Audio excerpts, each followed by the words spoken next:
There's someone in your life who smiles at you, but something doesn't add up. You feel it, but you can't name it. They say everything is fine, but you know it isn't. That's the problem with hidden resentment. It doesn't come with a warning. It doesn't come with an honest conversation. It comes in microexpressions that last a third of a second, in jokes that seem innocent but carry a sting, in favors that leave you owing something, in silences that speak louder than words. And here's the dangerous part. You've probably been the person who felt that resentment and pretended not to. Because showing anger is risky. Showing disappointment is vulnerability. So we bury it. We poison it. Silent resentment is toxic because it works in the shadows. It erodes relationships before you realize something is wrong. It builds justifications. It creates narratives where you're the victim and the other person is ungrateful, unfair, selfish. In this video, I'm going to show you the signals most people ignore, the patterns that reveal when someone started holding a grudge, and more importantly, how to recognize when you're generating this yourself without even realizing it. Because silent resentment destroys relationships that could have been saved. Why do we ignore these signals? Because recognizing them means acting, and acting means conflict. Most people are afraid of conflict, so they prefer the illusion of peace. They keep smiling. They keep participating. They keep pretending they don't notice that the other person resented them over something, an unacknowledged recognition. There's also strategic denial. You feel the resentment growing, but denying it is easier than confronting it. Denial is comfortable, and there's the need to belong. You don't want to lose this person. So you ignore the signals, hoping they pass, that they disappear, that the hurt evaporates by magic. It doesn't. Hidden resentment travels in disguise. It doesn't look like hate. It looks like politeness. It even looks like friendship. But underneath, there's a tally. There's a record of everything you did wrong. And that tally keeps growing until the moment that person explodes or disappears from your life without explanation. Signal 1, the strategic favor. They do something small for you, nothing special. A ride, a contact, a recommendation. But how do they do it? With a certain performance. They want you to know they did that for you. And from then on, you feel like you owe them something. This is resentment in action. It's not generosity. It's a deposit they plan to withdraw later, because a genuinely generous person doesn't need to make clear the size of what they did. The person who puts weight on things is creating a psychological debt. Weeks later, they collect. Not directly, of course, but when you deny something, they bring it back. Remember when is the start of the sentence you'll come to hate. That favor was never about you. It was about power. Signal 2, selective silence. You share good news, a promotion, a new relationship, a small victory that matters to you. Their response? A flat, cool. Then they change the subject. Or worse, they ask a question that subtly questions it. Are you sure that's right? Isn't that too fast? But when something bad happens to you, then they show up with a certain concealed satisfaction, because now you're back on the same level again. Hidden resentment hates your happiness, especially if that happiness came from something the resentful person also wanted and didn't get. They don't celebrate your advances because every time you move forward, you get further away. Signal 3, the joke that hurts. You're always so stubborn anyway. Of course you do that. Typical of you, really. They seem like jokes. They seem like light banter.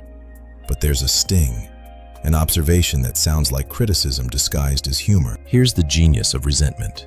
It uses laughter as a shield. If you complain, the person says, "Come on, it was just a joke. Can't you take some banter?" But you feel the truth underneath it. This is one of the most common ways resentment shows up, because it allows the person to tell the truth, what they really think of you, without being held accountable for it. It's aggression disguised as affection. And the more you deny it's a joke, the more they insist it was just fun. The more you ignore it, the more they test the limits. Signal 4, conditional support. They're there for you, but with an invisible condition. Picture this. You tell them about a goal. They nod. They seem interested. Then comes the moment. You're celebrating a small win toward that goal, and they suddenly appear with a question designed to undermine you. Have you thought about the risks? Are you sure you're not moving too fast? But here's where it gets subtle. They frame it as care, as protection. I'm just looking out for you. So when you get defensive, you're the ungrateful one. What's really happening? They've built themselves as your guardian, as someone smarter, more cautious, more realistic. As long as you're smaller than their vision of you, they can feel useful. The moment you threaten that dynamic, the support becomes strategic doubt. Conditional support isn't love, it's control dressed in concern. Signal 5. Selective memory. You did something good for this person, a real gesture, genuine support, an actual sacrifice. But when you need them, they don't remember. Instead, they remember everything you did wrong, times you disappointed them, promises you didn't keep perfectly. Resentment rewrites history. It keeps a mental box full of evidence that you're not as good as you think you are, and when you complain, they open that entire box at once. But did you forget about this, and that other thing? Selective memory is how resentment keeps score, and when you realize the count was being kept, it's because the person has already decided something about you, already built a narrative where you're the villain. Signal 6. Celebration of your failure. When something goes wrong for you, their reaction is too fast. Too fast in arriving with an "I told you so." Too fast in pointing out where you went wrong. There's no moment of patience. No, "Hey, this will pass." Just the thinly veiled relief that finally you failed. Because resentment needs to be right. If you're right, if you're doing well, if you're winning, the resentful person becomes invisible. But when you fall, now there's a chance to even the score again. This is relationship perversion. The person can't achieve their own success, so they invest in your failure. They don't celebrate your advances, but they do when you collapse. If you notice a person reacting this way, know this: the resentment is already deep. Signal 7. The not-so-subtle digs. Must be nice having such an easy life. Some of us actually have to work. Good for you that you can make those choices. They seem like casual observations, but they have intention. They plant the idea that you have advantages, that it's unfair, that you didn't deserve it. This form of resentment activates guilt, and the resentful person feels they've finally been honest, when really, they're transferring their hurt to you. Signal 8. Progressive distancing. At first, it's subtle. They respond to your texts more slowly. Group calls take a while. Meetups become less frequent. When you ask what's going on, they say everything is fine. I'm just busy. But you feel that something changed because you did something. Progressive distancing is resentment in absolute silence. The person simply fades away and leaves you questioning, trying to figure out what it was, while they've already built an internal narrative where you're the person who disappointed them. It's the silent excuse of someone who doesn't want to deal with difficult feelings. Signal 9. Strategic agreement. This one is invisible. Someone agrees with you completely. When you express doubt, they validate it. When you're uncertain, they amplify your uncertainty. But they're documenting your hesitation. They're building a case. Strategic agreement is how resentful people disarm you. They're not agreeing because they support you. They're collecting ammunition. Strategic agreement is the absence of friction. It's suspiciously smooth.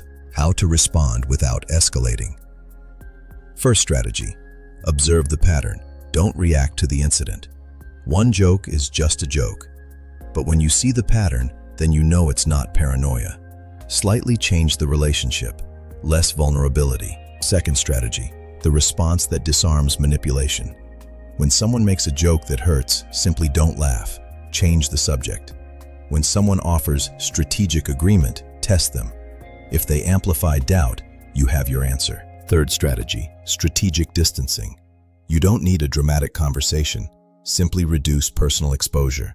Fewer details, fewer requests, less time. If they ask why, the answer is simple: just rearranging my priorities. Let's go back to the beginning. That discomfort you felt, that smile that didn't match, that was perception. Here's what most people get wrong. They think recognizing resentment means they need to fix it, to save the relationship. But sometimes, the conversation was never going to happen. Because resentment is built on the decision that you're wrong. Some hold grudges because they envy your life, because they compete with you silently.